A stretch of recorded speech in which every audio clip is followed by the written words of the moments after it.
a kind of national palace or drawing room for the nation. These were the words of George Gilbert Scott, one of Britain's most celebrated architects, to describe his magnum opus, the Foreign, Commonwealth and Development Office. The resplendent Grade 1 listed building was built to impress visiting dignitaries and is where some of the most important foreign policy decisions of the last 100 years were made. Yet, this great monument to British values, the drawing room for the nation, has been sharply criticised in an excoriating polemic produced by UCL and Harvard College, Oxford, as an elitist edifice which supposedly has too many colonial-era paintings, which is out of step with Britain's current position in the world.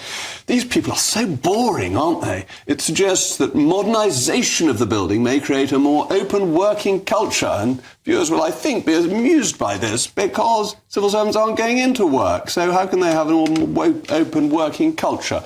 The report also describes British attempts to project greatness as anachronistic. Certainly, Britain is not the power it once was, but we shouldn't be so defeatist. We should think of our wonderful history and our continuing role in the world. Only last week, we were ranked as the second most powerful country in the Global Soft Power Index. Well, my panel is still with me. Emma Webb and Amy Nicole Turner. Amy, the English are best. I wouldn't give tuppence for all of the rest, to quote Flanders and Swan.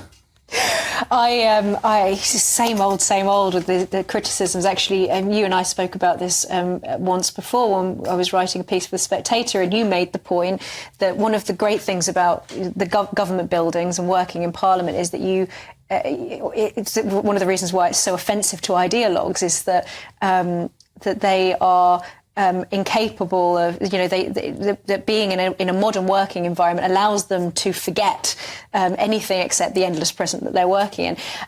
I think that with the civil service, and I'm in favour of some flexible working hours in certain jobs, but with the civil service, of course, they should be. How can you run a country from your bedroom? Well, I agree with that. And in Parliament, there are wonderful pictures of our history, and it's such a powerful advertisement for our belief in democracy. If you look at the pictures going all the way through from Alfred the Great via Magna Carta to the Civil War, an understanding of where we've come from and therefore what we want to do next.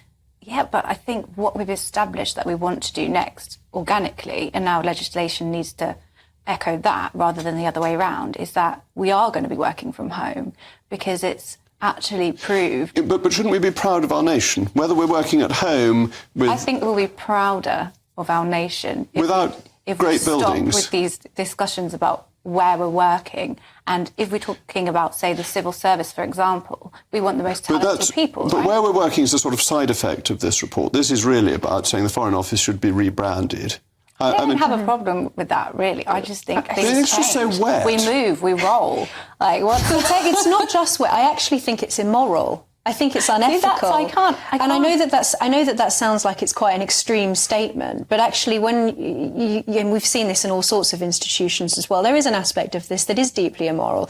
And those buildings, it's the same with cathedrals, there's an element of the transcendence, an element of truth, and I think that's what so offends activists who are relativists, who want to erase the foundations of our national identity, that these do have a self-confidence that doesn't fit with this self-repudiation that we're always forced to wallow in. It's like having your head constantly dunked underneath the water. Do you think? Because I think your heads are under the water by constantly trying to perpetuate that the past was brilliant and Britain is great and all this type of thing. Well, if we weren't so great, why did 1.4 million people want to come here in the last 2 years? Unfortunately, currently, we're not that great because our productivity is absolutely woeful. So we need to work out a way to move forward. And if you have this sentimentality for this anachronistic past and you kind of focus all your energies on that, then how are we ever going to develop? But surely that's the incentive to do better, is that we were great and therefore we should try and be great again. We shouldn't just sit at home in our bedrooms vegetating when there's work to be done. But the thing is, we lost 500,000 people out of the workforce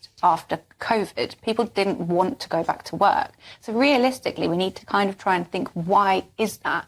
And make work appealing if we're going to have the growth that we so badly need.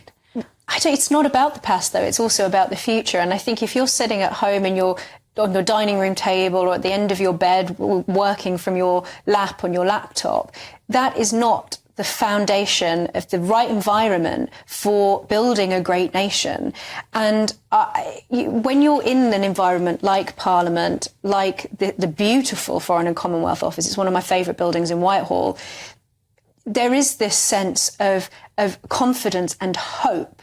And I do think that that is actually offensive to the activists who want to erase these things.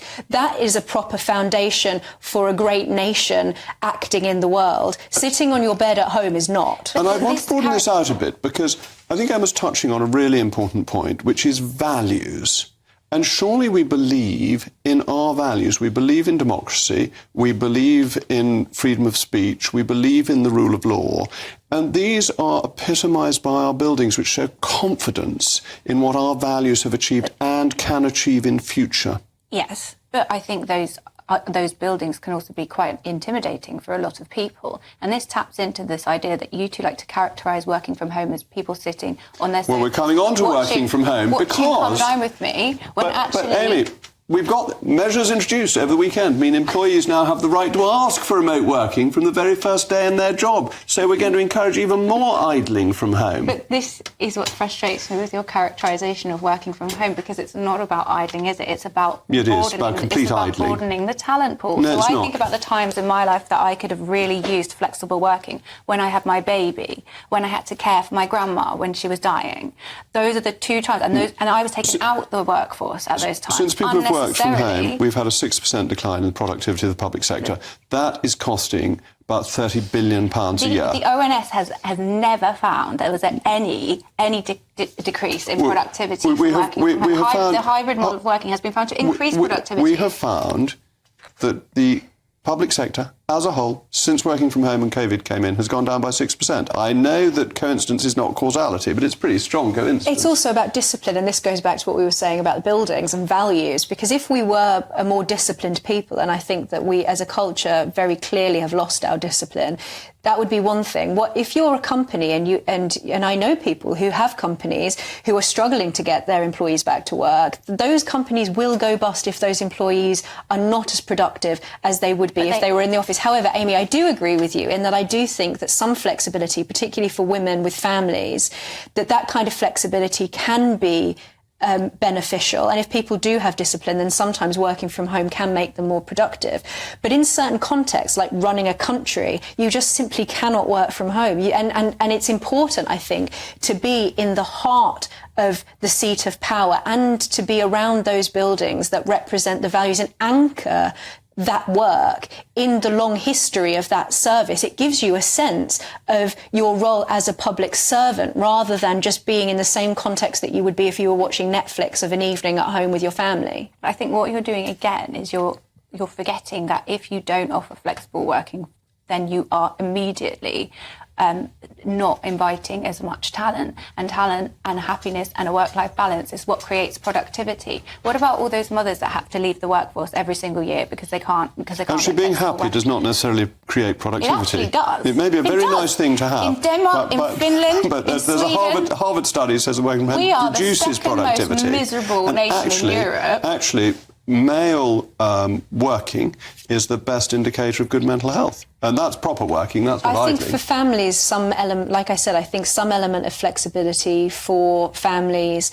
particularly if people are not able to afford to live close to where they work and the commute is extremely long, if they've got young children that can have... So I don't think that companies should be dictated to it, that they have to have all of their employees in the office. But I do think that there are some things for which you simply have to be in the office, and running a country is one of them. See, I don't think you would have to be in the office the whole time. I think the hybrid model of working but for most of them. What is definitely going to... I think you're the desperately elitist argument. All the people running the security, all the people cleaning the building, they have to go into work. I saw this during COVID in the Palace of Westminster.